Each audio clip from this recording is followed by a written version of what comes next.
Welcome to another episode of Tailored Healing TV. I am your host, Taylor, and here we decode illusions and recalibrate reality. Today, I'm here to talk about one of my favorite subjects, one that implements the past, the present, and the future all at once, and that is the story of the Wizard of Oz. I've talked about this many times before. I've even taught a class on it, but I thought that it was pertinent to bring to the show today because what is happening within our reality is an illusion being lifted on how our systems are actually structurally run. And it's playing itself out through the mythology of this story. In the esoteric world, we live in a funhouse of mirrors where stories of the past are reflected back into the present. And we tend to play out this Broadway stage play as if it's happening in our actual reality. The Wizard of Oz is a story not only of monetary currency in our world's economic systems, but also the spiritual journey to home. The way that the entire United States and other world systems of bondage have been structured are to keep certain figures in positions of power, like the wizard. And so when we look at the political landscape versus what it means to actually be on the land and have equity, it makes you think that we are actually in a dreamscape. The dreamscape is this idea that the fantasy of the American dream is exactly what we should be reaching for when the dream is happening within. Talking about the Wizard of Oz, I always tend to lean more into the story of the Wiz because I feel like entertainment wise, it's actually true to the actual story.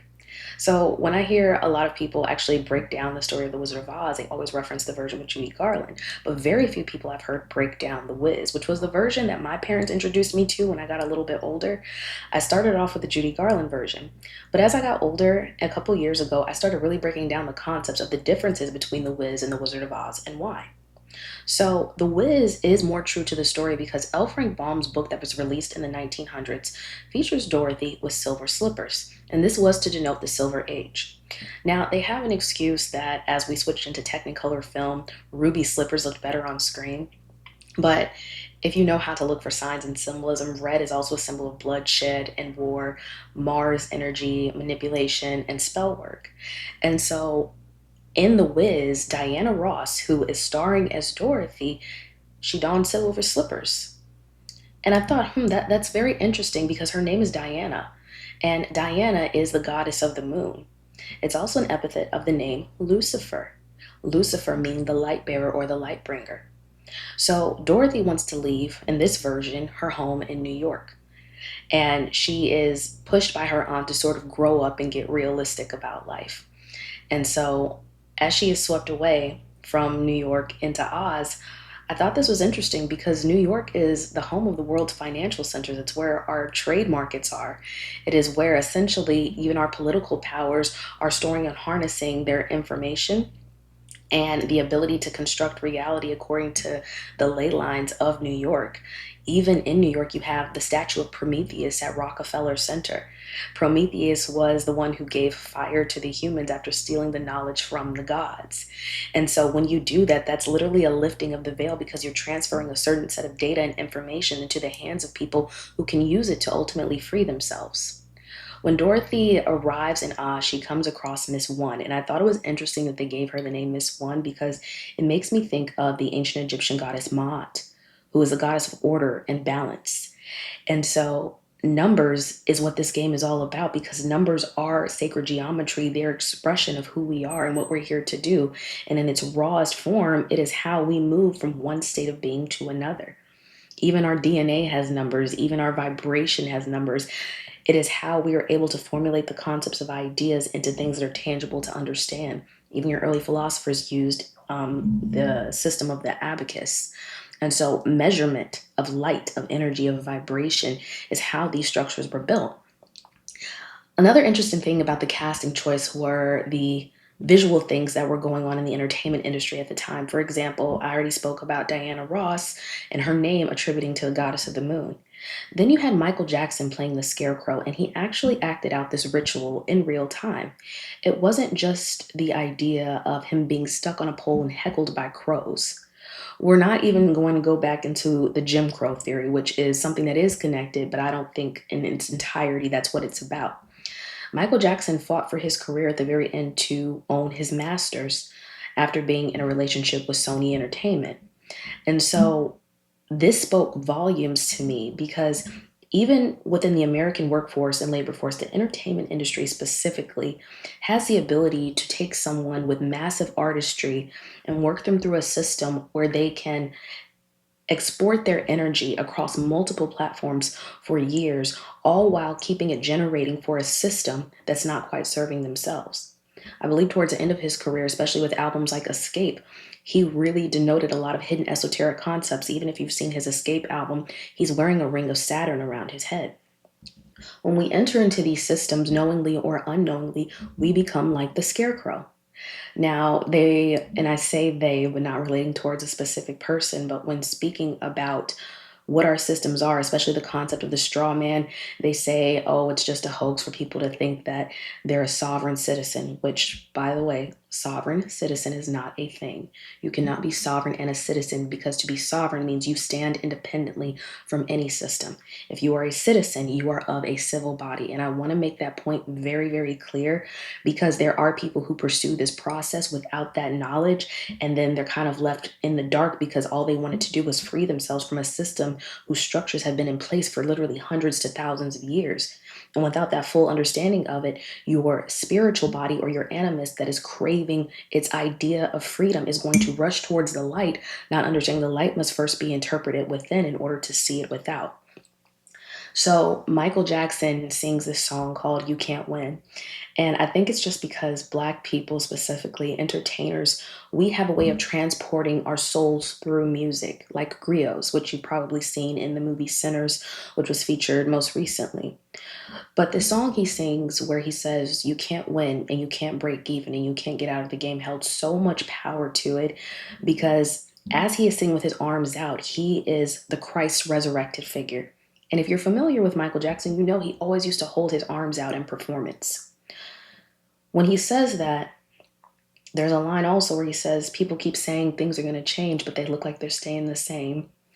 The crows heckle him, and then Dorothy is the one to convince him, like, you don't have to listen to what other people say. Even at the beginning scene where she meets him, he's quoting philosophers and authors. So he has the knowledge and information, but he's not able to move himself from being nailed to a cross, quite literally.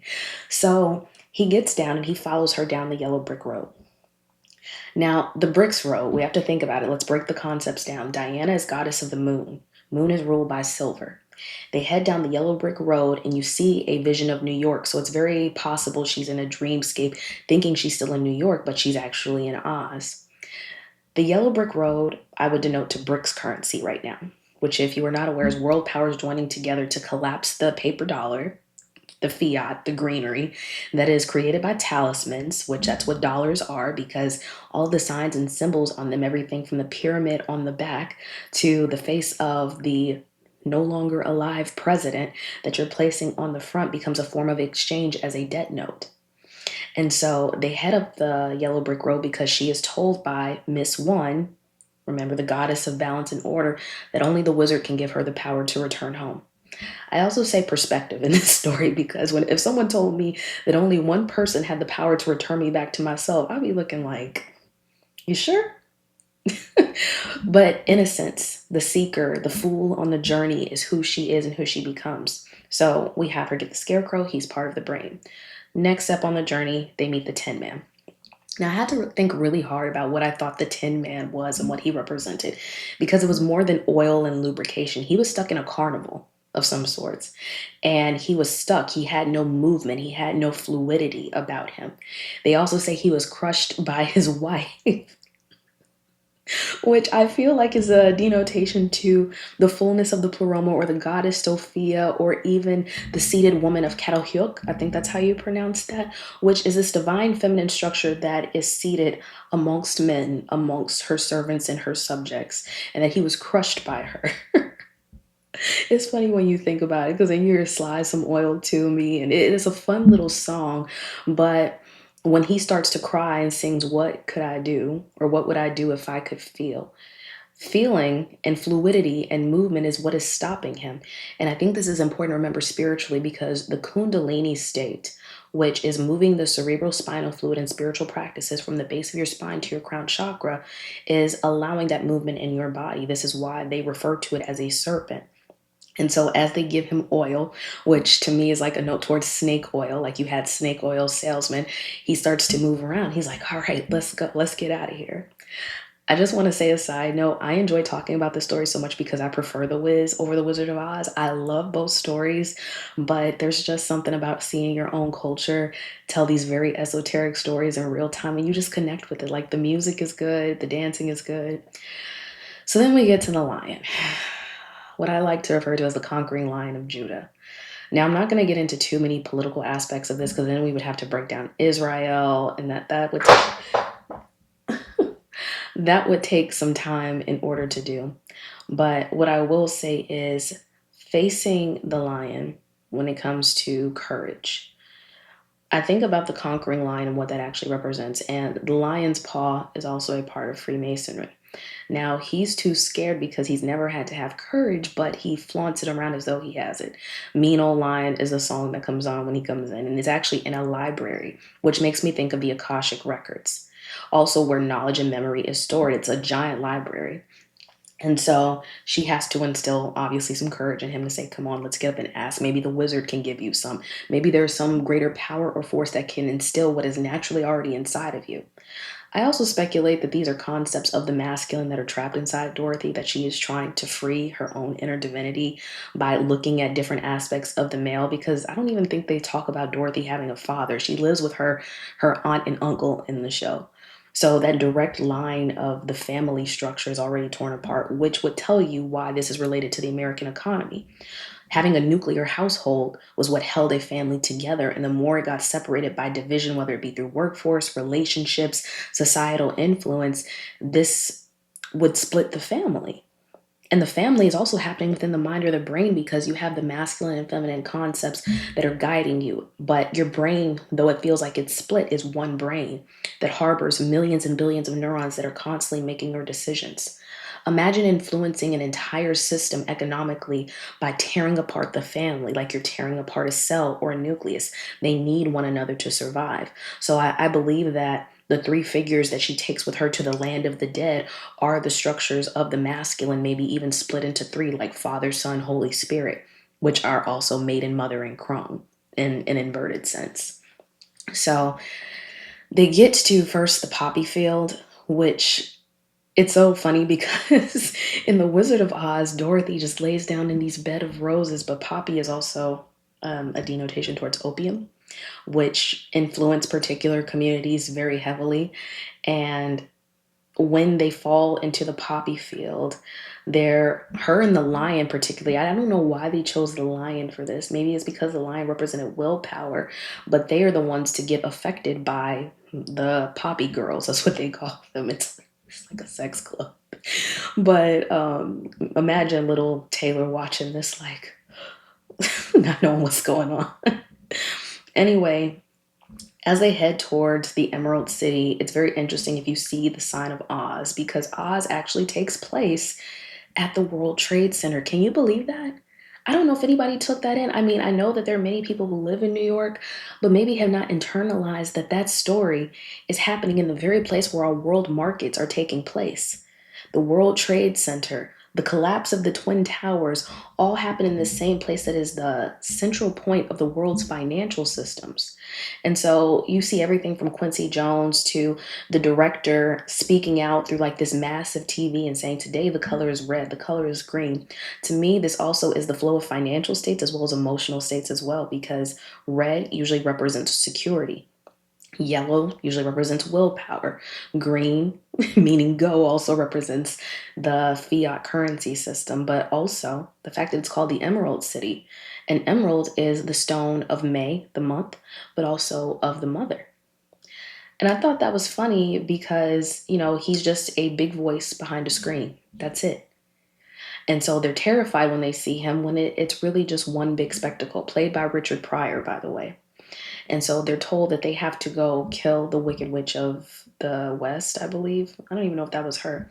Now, the way that they depict her is not green in there. They actually have her looking like the seated woman of Cattle Hugh. She's out on a giant toilet. Can you believe that? Played by Mabel King. And I'm sure you all are familiar with the songs like Don't Bring Me Any Bad, No Bad News, I believe. And then you see like the flying monkeys, which that's a whole nother topic because then that dips into like Mayan civilization and culture. Winged monkeys could be a symbol of the character you may be familiar with, Kukulkan, that they show on Wakanda Forever, which they attribute to Hermes in mythology very often, but he has winged feet. And so the flying monkeys, which even in the Wicked version of the show are what are directed by the Wicked Witch in order to like be her minions. The whole story is inverted. And so they flush her down the toilet. These allegories you cannot make up. They flush her down the toilet. Dorothy frees everybody who's working in the sweatshops, which I think is why it's also more realistic. But then again, you also have to take into account that the 1970s film, there's a large gap in time between industrialization, farmland, and how things are moving. So as she goes back, and they don't use the concept of melting either, I believe. They use fire, all chemical fire in The Wizard of Oz, but they flushed her down the toilet in another. So it's almost like fire versus water. And so then you have later on in the story, as she goes back, they go to see the wizard. Richard Pryor's in his bed. He's chilling. He didn't think they were going to come back, much less make it back. He just said, go kill her, see what happens. And it's almost as though they wanted her to kill an aspect of herself because Mabel King, to me, represented the Great Mother. This is why I refer to the seated woman of Catalhuyuk, or you may even think of the Venus of Willendorf. This all chemical but very strong woman, almost draconian type of figure who is running this world. But the world is inverted, remember? So the way that they're presenting it on the screen may be an inversion of the actual story. And so they feel and they see that he's just an illusion. None of his power was actually real. And so she comes in contact with Glinda, played by Lena Horne. Lena Horne is looking exactly like Yemaya, and there's actually this beautiful shot in the opening sequence where they show Yemaya with a rainbow around her and children. It looks like a mural that was in New York City. And I use Yemaya specifically because she is the goddess of currency, of the great waters in the sea, the currency system.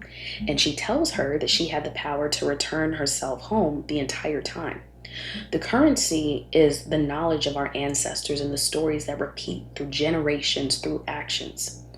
Now, the way that I relate this to the monetary policy and the currency is that the number one struggle of people, especially in America, but in other places, is figuring out the systems of money, which are usually related to knowledge and information that is stored and gatekept from certain societies because this is how power is maintained.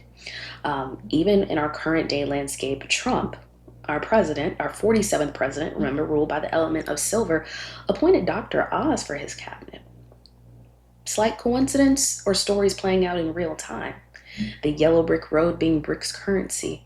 Diana or Silver or the feminine moon goddess having the power to return herself back to her original state, which is that of the void or knowledge. And so we see the beautiful score of Diana Ross singing Home. Home is where the heart is. And I find it interesting because through my own spiritual journey, I actually learned the term Om, which is a mantra or a sound that is made, spelled O-M. And as you make the sound, there's an opening in the vagus nerve that goes down to the center of creation. When I think about that and I think about the combination of the world's currency systems, knowledge was spread by word of mouth at one point. Before it was put in books, before it was gatekept in universities, there were mystery schools. There were people who passed it down by word of mouth. And so in this understanding, this is how power was utilized and gained within families and structures.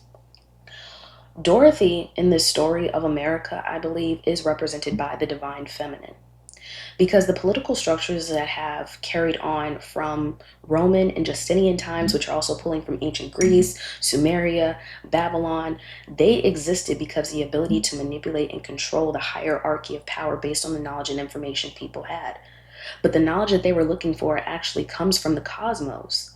And so this is why I think the story relates to her entering into this wormhole, kind of like Alice in Wonderland. She's dropping down into this world where things are strange. She doesn't understand them, but they are very much a entity in its own, a world of its own, where she has to immerse herself And to understand what this is, you need the willpower, you need the structure of the heart to carry yourself.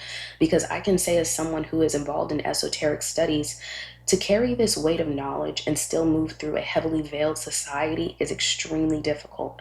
It's like, how do I tell people that our entire world is built on illusions and it's broken down through movies that have probably been inserted into the dream realm, and expect somebody to understand that in plain sight? Because the language of symbolism requires that you break down your own ego and your psyche about what you think the world actually is versus what it isn't. I believe also that a reason that these stories are told with symbolism, with numbers, with names, with particular locations, is to activate the part of the subconscious that stores the memory of these things happening. Because your biggest question may be, well, how did they know that what was going to happen in today's political landscape was going to happen in the 1970s or the 1930s when the original film came out, or the play, or even the release of Wicked last year during the time that Trump was taking on the presidency again, while we were going through a major political power shift between the possibility of Kamala Harris becoming president, which she would be the representation of the divine feminine on that particular landscape, or letting Trump reenact that same goal. Now, I'll cover this in another video, but I believe that his resurrection of himself has happened across many timelines before. There's even a book that you may be familiar with called The Adventures of Baron Trump, which people say is speculative, but I think it's pretty obvious that anybody with that much political power has a database of esoteric knowledge. I'll just leave it at that, that allows a person or a group of people to see beyond timelines. And the use of entertainment and media is something that can further harness this energy into becoming a possibility, and much less or much more a reality. The American dream and what that is, even the word America, La America, America, has that mare in it. That mare, to me, is related to the Merkaba, or the soul vehicle, that is traveling through the experience of living in a world that feels unfamiliar, that's actually happening in the mental. How we utilize our power and our energy is what returns us back home. The divine feminine being hidden from her own power is something that also keeps that. Because when I say divine feminine, I'm not speaking about the woman, I'm thinking about the subconscious mind, the dreamscape that speaks louder than words. Are we able to take the things that are happening in the great sea or the ocean where we all came from, the amniotic fluid that we are born into, being born into a very material reality, and then getting base metals like gold or silver and having the ability to transform them into something useful that then becomes the generator of currency throughout the world? And then for us to now be entering into the age of ether, which I spoke about on another episode with President Trump recently signing with OpenAI, Stargate, and SoftBank, we're now moving this flat plane back into the ether realm again, which is where in the cosmos figures like Yemaya, mother of the ruler of the seas or the waters, would come in. And I believe Lena Horne was a beautiful choice in order to exhibit that energy, because even as she has like all the little babies, they look like stars. And if you take away this flat material plane and you think about where we truly come from, when you can collapse like a certain form of reality that is secured by Saturnian principles and the material plane, you're able to see beyond that and move that into a landscape where you can make your dreams a reality. It's going to sound very like fluffy when I say it that way, because when we talk about dreams, we're given the Disney version of that. We're given the idealism of find your Prince Charming, fall in love, and hope it all works out. But we're talking about entire structures of land that belonged to people that had their own tribes and communities taken away through the acts of colonization, of maritime law, and decomposed it in order to build a new system. One of the book recommendations I do have for you too, if you're interested, is Manly P. Hall, The Secret Destiny of America, which will help you understand the Masonic structures that were built on top of this land, that were replicas of ancient indigenous culture, Mayan culture, that you have to remember, like we've lived through thousands of years of history in which societies, especially those who held strong political power, were organized according to knowledge, according to sacred text, according to bloodlines within families. So the idea of all this that I'm telling you is not to try to outrun the script, it's to understand it. And to read code is very intricate, because you're looking at a story, trying not to emotionally attach to it. And that's like the first thing that becomes a red flag, because in the trying, there is still this pull of resistance. You have to understand all these things have already happened and they are still happening. But your role in the story, you become the seeker. You become like Dorothy, the awakened one. That is who connected to God's source power. And that God's source power is the creation process. Understanding that in the fullness and the void of chaos, there was order created out of that.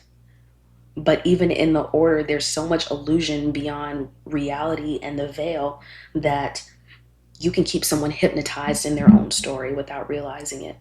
Your dreams are yours. You are the soul vehicle. You are here to move yourself through that wormhole, to collapse time, and to understand that Dorothy's journey from the fool to, I would say, either the high priestess or even the sage or the hermit is the journey that we all go through in life. And so we can always learn from this how to grow, how to expand, and how to see that reality can be what we make it if only we focus on ourselves and returning back to the home or the center. So I hope you all enjoyed today's episode. Be sure to subscribe to Tailored Healing TV for full access to all of the episodes that we have, as well as behind the scenes content. In the meantime, you can visit my website, tailoredhealingcollective.com, or visit us on any of our links like Discord or Patreon to be connected with a like-minded community, or find resources that help you make your way through the matrix. So until next time, this has been a Tailored Healing transmission.